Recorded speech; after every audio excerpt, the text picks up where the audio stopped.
calamares. Tapos may sauce pa. This is the sauce. It's hot. Mainit pa guys, sarap.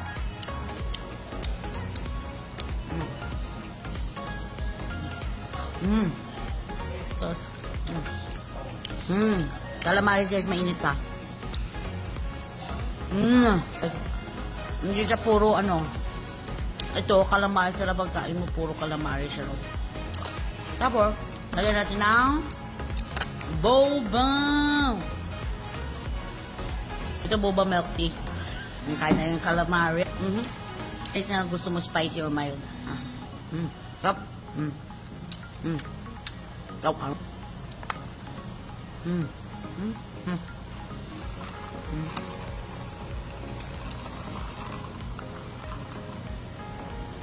Bye.